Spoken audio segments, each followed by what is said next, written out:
Mauna ni ang panahon nga magpakabanata means makialam.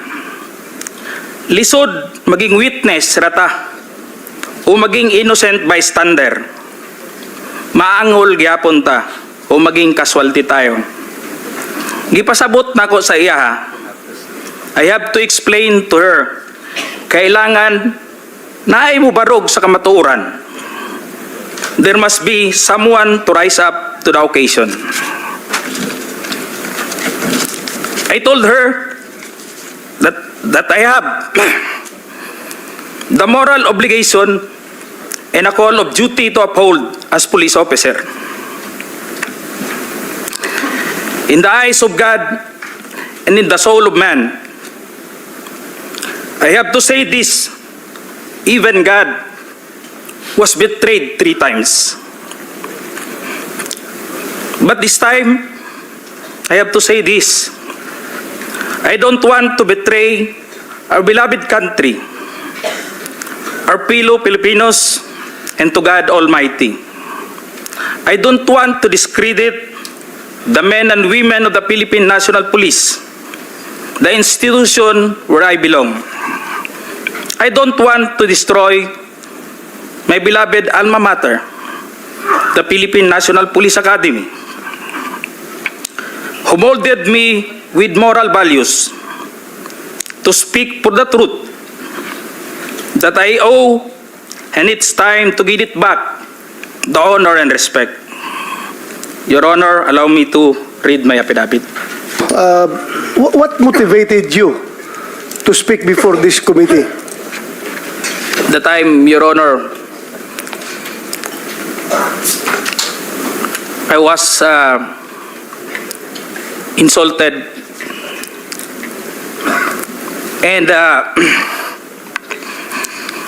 it is very offensive, and I think it is inappropriate for anyone to act like that.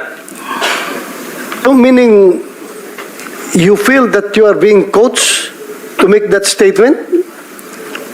Yes, Your Honor, I feel I be corrupted to make that statement, Your Honor. Malamang, dito na siya magpapasko at saka magbabagong taon.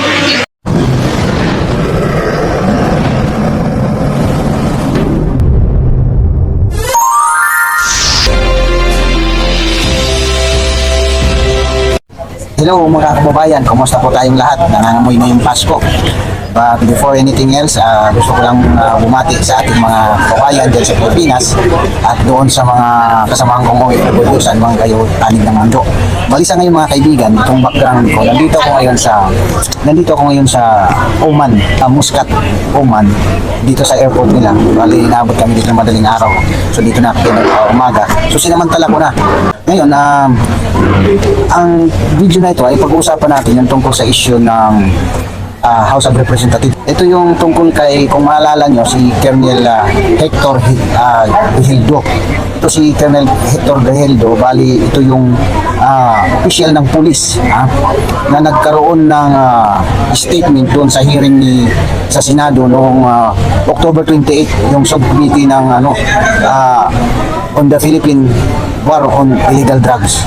So, isa siya na resource person doon na nagkaroon ng mga statement na medyo tumama doon sa Quadcom o parang hindi nagustuhan ng Quadcom dahil nga sa doon sa kanyang statement na affidavit na parang pinalalabas na pinipilit siya maggawa ng isang statement o mag-support doon sa supplemental affidavit ang ginawa ni Colonel Garma doon sa Quadcom na sa wari niya, sa wari ko na parang hindi totoong nangyari, na pinipilit lang siya na mag-support doon na parang gusto nila magsinungaling si Colonel Gajeldo.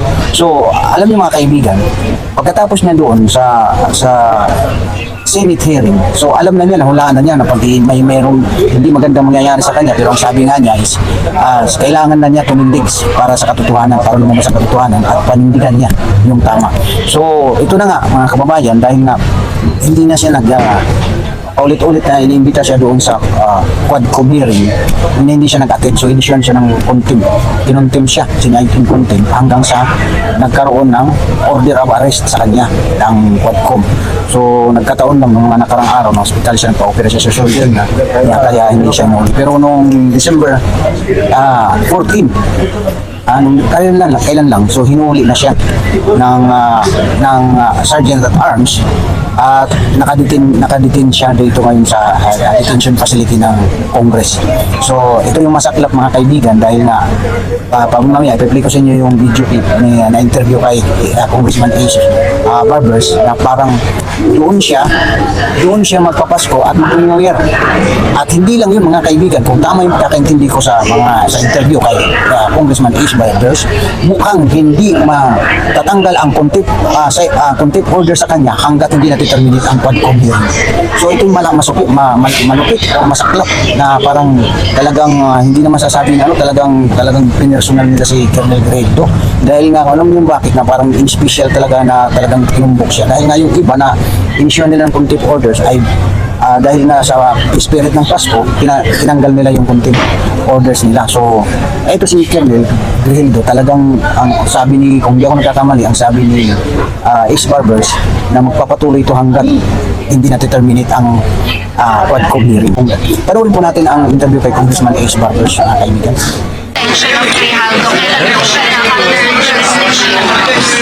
Okay, si Colonel Grijaldo ay nakadetain ngayon sa detention facility ng House of Representatives simula po nung December 14, no?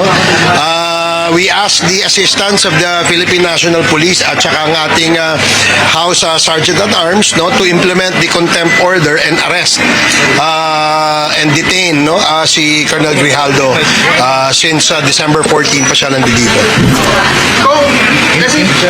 Kung nireklamo kasi nila. Well, yung una, he was not, actually, sabi niya kasi nasa hospital siya, he wants to stay in the hospital and have a hospital arrest. But of course, we did not allow that because sabi ng mga doctors niya, pwede naman, ambulatory siya, pwede na siyang lumabas, pwede siya maglakad. There's no reason for him to stay in the hospital. So, ang ginawa natin ay in-implement natin yung arrest order sa kanya. So, we asked the SAA and the Philippine National Police to assist the House to implement the order. Pinakwalify sa kanya yung gaya nung kay Wilkins na Spirit of Christmas? Hindi kasi he failed to attend 4 times, no? In fact, he snubbed the invitation of the House, no, ng 4 na beses. After coming out in the Senate at marami siyang sinabi sa Senado, nung iniimbita namin siya pabalik dito ay hindi niya na pinapansin ito, no? At yun ang aming nakita na meron siyang disrespect, no, na pinakita at pang-iinsulto sa mababang kapulungan. Wala siyang appeal so far. I have not received any motion for recon or any appeal from his end sa ngayon. Pero kung dito na siya magpapasko ng bagong taon? Malamang, dito na siya magpapasko at saka magbabagong taon. Kung papatawag po, of course, kailan mo papatawag si Grijaldo sa Quadcom? So, may sino po ba? Yes, baka magkaroon kami ng when we resume, no, on January, baka 2 days, 3 days later meron na naman tayong Quadcom hearing. Detention order niya hanggang matapos yung committee report. The motion that was approved by the majority of the members ay i-detain siya until we terminate the Quadcom committee hearings. The holiday season po. Here. Looks like yun na nga ang mangyayari sa kanya. They will spend the holidays here. Anong gusto niyong malaman kay Grijaldo? Unang-una, no, ano yung aksyon na ginawa niya nung nangyari yung Barayuga assassination. I remember he was the chief of police ng Mandaluyong City and apparently wala pong reports na ginawa, no? At sinabi nga na later on, belatedly, ay sinabi sa report na siya daw ay involved sa drugs, no? Kaya yun ang gusto naming i-clarify. Sir, he was arrested in the hospital, TNT Hospital. He was asked to be transferred to the house detention facility. In effect, it was sort of an arrest kasi in effect, in-implement lang yung arrest order, no, na inisyo ng Quad Committee sa kanya. But he was still confined and he was still confined. He was not confined. He was in the hospital. No, he was in the hospital. I think he was having his check checkup. Apparently, he says that he is confined, no, and he wants to stay there and have a hospital arrest. And of course, hindi naman, after consulting with his doctors, with the doctors of the PNP, and our house doctors, no, yung doktor mismo na dito sa ating sa House of Representatives, ang nagsinasabi ay wala namang problema because he's mobile, he's ambulatory, he's perfectly normal. And he, Saan siya nakuha? nasa hospital siya. Doon siya. I think he was having his checkup. So yun, napanood yung mga kaibigan, malinaw na talagang doon siya papasko at mag-New Year sa kulungan. Gusto ko lang po ipanood sa inyo kung ano bang pinagmulan bakit nasa ipin contempt si Colonel Grillo. So ito po yung statement niya, yung affidavit na binasa niya doon sa Senate hearing noong October 28. So ito po dito nagsimula na parang nagalit sa kanya yung Quadcom. Pwede mo i-share kung anong gusto mong i-share dito sa committee na ito? Yes, Your Honor. Right. Mr. Chair, Your Honors, sa ating lahat, magandang hapon. Allow me to read my opening statement. Matapos ang House Quadcom hearing na umabot ng 14 hours, dumating ako sa bahay ng madaling araw ng October 23. Kasagsagan ng bagyong Christine. Hinihintay ako ng aking pamilya at nag-aalala at di nakatulog hanggang safety akong makauwi. Dala-dala ko ang masamang karanasan at hinanakit sa pangyayari, pero di ko agad nasabi sa aking asawa. Hanggang lumipas ang ilang araw, napansin niyang matamlay at di ako mapakali. Di ko matiis na di ko sabihin sa kanya, kahit alam kong apektado siya at may nervyos ang pag-usapan ay tungkol sa trabaho ko. With great courage, I confided everything to her. Kahit ito ay malaking problema, and it will affect us and it will change on our normal and simple life. My career for almost 30 years of service, our personal and family safety and security, and maybe I will be condemned or be ostracized. My wife hugged me and started to cry and asked me why. I told her patagal na tayong nagsusumikap and we have to be strong and survive together. Mauna ni ang panahon nga magpakabanata means makialam. Lisod maging witness rata o maging innocent bystander. Maangol gyapon ta o maging casualty tayo. Gipasabot nako sa iya ha. I have to explain to her. Kailangan naay mo barog sa kamatuoran. There must be someone to rise up to the occasion.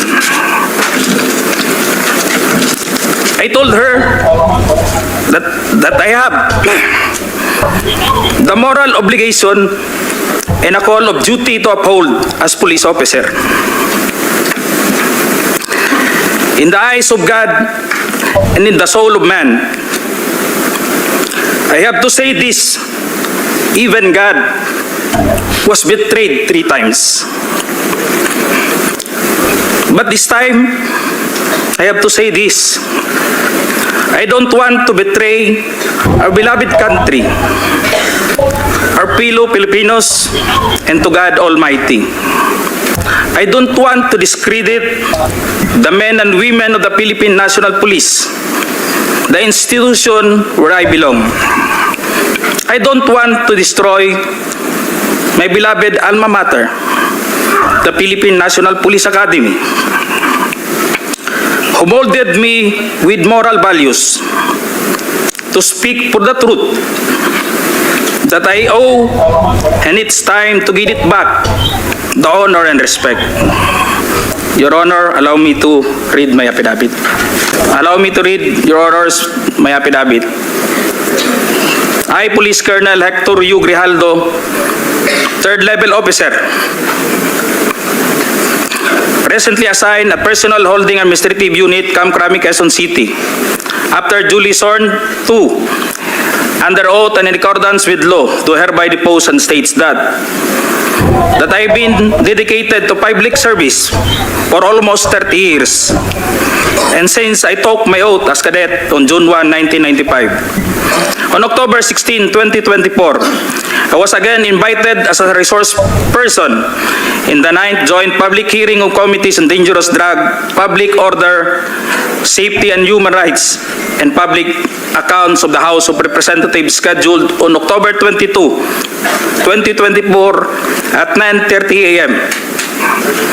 I, together with other invited PNP personnel, attended the joint hearing in the House of Representatives.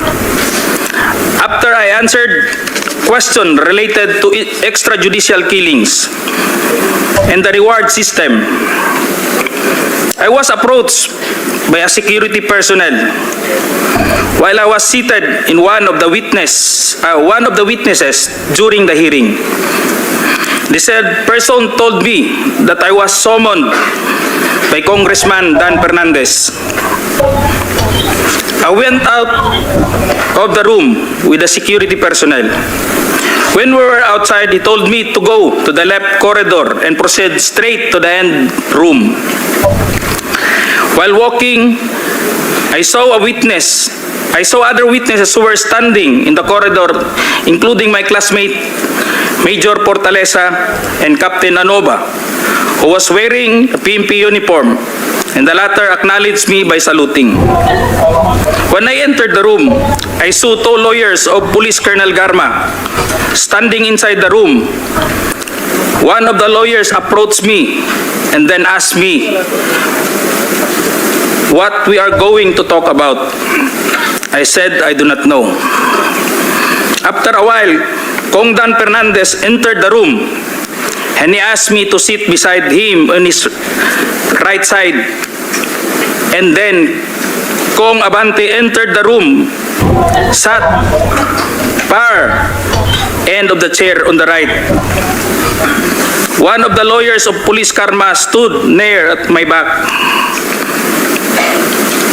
Kong Dan Fernandez put the paper he was holding on the table and told me, "Ito ang sasabihin mong statement na ito," while pointing on the paragraph on the paper. Ito ang supplemental affidavit ni Colonel Garma. Sabihin mo, alam mo ang reward system. I-confirm mo lang.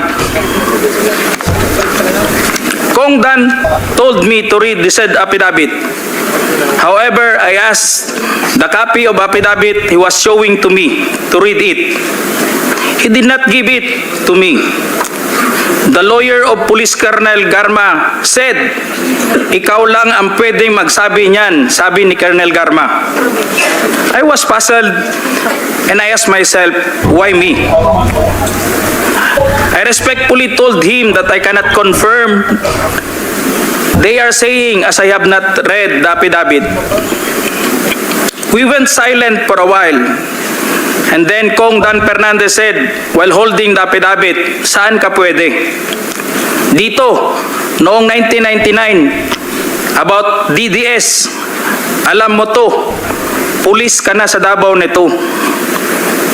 I politely told him that I was not still with the PNP because I was working with the Bureau of Jail Management and Penology in 1999 that time. After some time, Kong Abante asked me how many years do still I have with the PNP. I answered, I still have 4 years before my retirement. Then he made a remark, pwede ka pang maging general. I humbly responded to him, masaya na ako sa ranggo ko, sir.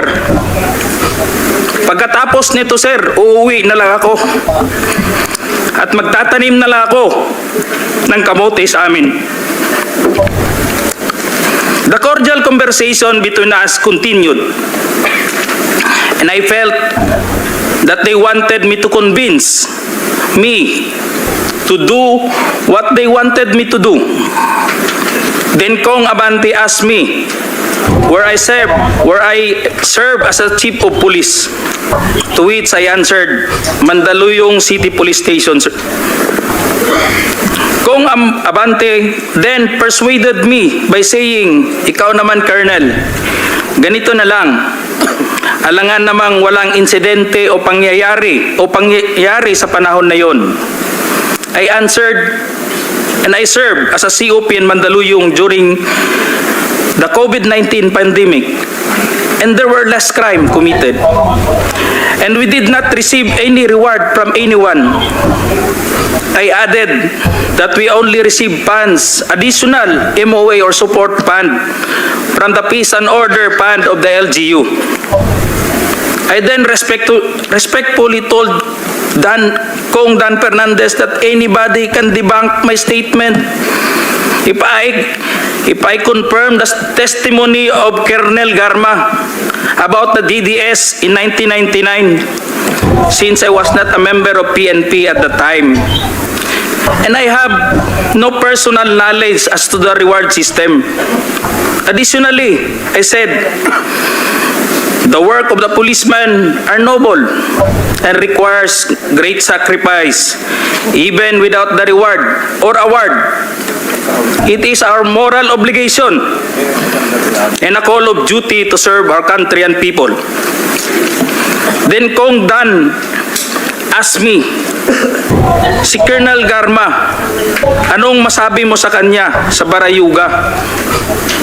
I politely told him I cannot comment on the case. When I respectfully answered him, Sir, mahirap yan. Kasama kami sa nag-iimbestiga at hindi ko alam kung anong kinalaman niya at may investigasyon din sa amin, baka ma-incriminate ako, sir. After the discussion, they did not give me a copy of the second affidavit of Police Colonel Garma. I felt that I disappointed them. Kong Dan Fernandez and Kong Abante left the room, while I and the two lawyers of Police Colonel Garma stayed in the room for a while. I presume that they are about to present the second affidavit of Police Colonel Garma. I asked the two lawyers of Police Colonel Garma why they have chosen me. They did not answer me and just stared at me. And that I went back to the hearing room.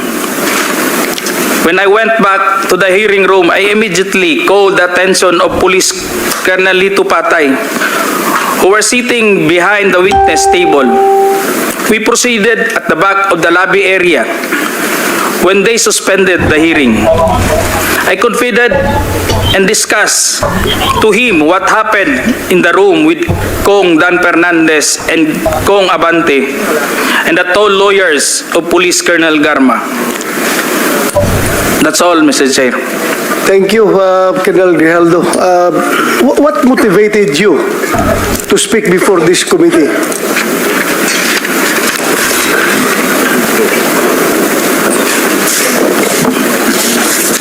The time, Your Honor,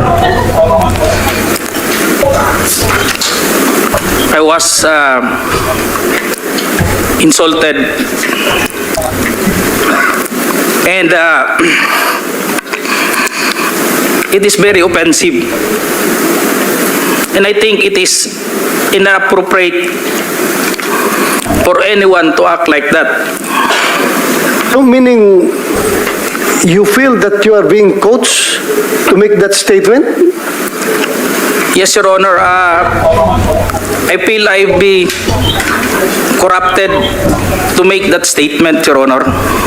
So yun, mga kaibigan, I hope na naintindihan nyo na ngayon yung issue kung bakit si Colonel Grihildo ay nasa kulungan ngayon dahil doon sa kanyang sinabi doon sa Senate hearing sa Senado. At ano man yan, hindi natin alam kung ano ang punot dulo or yung katotohanan sa istorya, pero humahanga ako kay Colonel Grihildo dahil na kumbaga kahit alam niya na masasakripisyo yung security niya at magugulo, malalagay sa alanganin ng kanyang buhay. Katulad ngayon, makukulong siya. Which is, alam naman niya na mangyayari yun. Pero pinanindigan pa rin niya na tumayo according dun sa prinsipyo niya na akala niya, na alam niyang tama.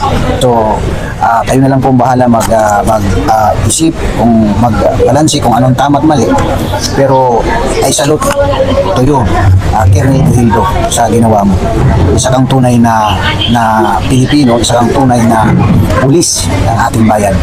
Maraming salamat sa inyo sa inyong panonood sa video ito. At muli po, dito pong video na ito, dito po ito sa airport ng Muscat, Oman. Kami ito babakasyon. Sa mga hindi pa nakapag-subscribe sa aming channel, huwag niyong kalilimutan na i-hit ang subscribe button para magkaroon kayo ng update sa mga susunod pang i-upload ng mga video. Maraming salamat sa inyong panonood. Advance Merry Christmas and God bless us all. God bless the Philippines.